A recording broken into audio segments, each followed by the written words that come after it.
ಏನು ಇದು ನಾನು MLA ಇದ್ದಾಗ ಫಲಾನುಭವಿಗಳನ್ನ ಆಯ್ಕೆ ಮಾಡಿದ್ವಿ. ಸರಿ ಸರ್, ಹೌದು ಸರ್. 2022 ಸರ್. 2022ರಲ್ಲಿ ಆಯ್ಕೆ ಮಾಡಿರೋದು. ಮಿಷನ್ ಬಂದು ಎಷ್ಟು ದಿನ ಆಯ್ತು? ಮಿಷನ್ ಬಂದು ಸರ್ ಈಗ ಒಂದು 3 ತಿಂಗಳಾಯ್ತು ಸರ್. 3 ತಿಂಗಳವರೆಗೂ ನೀವು ಅಕ್ರಮವಾಗಿ ಇಟ್ಕೊಂಡ ಹಾಗೆ ಸರ್ಕಾರಿ ಯೋಜನೆ ಹೌದು ಸರ್.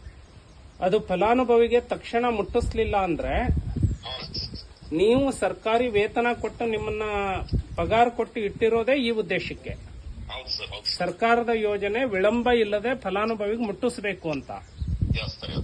ಈಗ ಉದಾಹರಣೆಗೆ ಏನ್ರ ಹೆಸರು, ಒಂದು ಅಮ್ಮನ ಹೆಸರು ಲಲಿತಾ ರಾಮಚಂದ್ರ ಕಾಂಬಳೆ ಅಥವಾ ಮೀನಾಕ್ಷಿ ದಯಾನಂದ ಕುರಾಡೆ, ಹೌದು ಸರ್.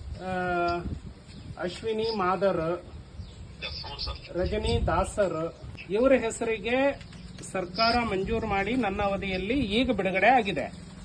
ಹೌದು ಸರ್. ಬಿಡುಗಡೆ ಆಗಿದ್ದು ನೀವು 1 ತಿಂಗಳು ಆ ಫಲಾನುಭವಿಗೆ ಮುಟ್ಟಿಸಲಾರದೆ ಅಕ್ರಮವಾಗಿ ನೀವು ಇಟ್ಕೊಂಡ್ರಿ ಅಂದ್ರೆ ನಿಮ್ಮದು ತಪ್ಪಲ್ವಾ? ಸರ್ ಈಗ ಎಲ್ಲ ಕೊಡೋದಿಲ್ಲ ಸರ್. ಹಾ 374 ಮಾಡಿದ್ರು ಸರ್. ಹಾ 372. 72 ಸರ್.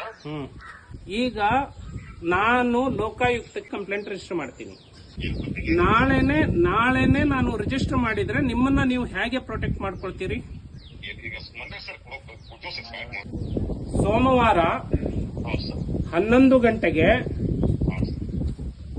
ಅರ್ಹ ಫಲಾನುಭವಿಗಳಿಗೆ, ಈಗಾಗಲೇ ಆಯ್ಕೆ ಆಗಿರೋ ಫಲಾನುಭವಿಗಳಿಗೆ ಕೊಡ್ಲಿಲ್ಲ ಅಂದ್ರೆ 12:30 ಗಂಟೆಗೆ ಲೋಕಾಯುಕ್ತಕ್ಕೆ ಕೇಸ್ ರಿಜಿಸ್ಟರ್ ಮಾಡಿ ನಿನ್ನ ಮೇಲಿನ ಅಧಿಕಾರಿಯಿಂದ ಕೊಡಿಸೋ ತಾಕತ್ತಿದೆ ನಮಗೆ ಕಾನೂನು ಪ್ರಕಾರ. ಗೊತ್ತಾಯ್ತು?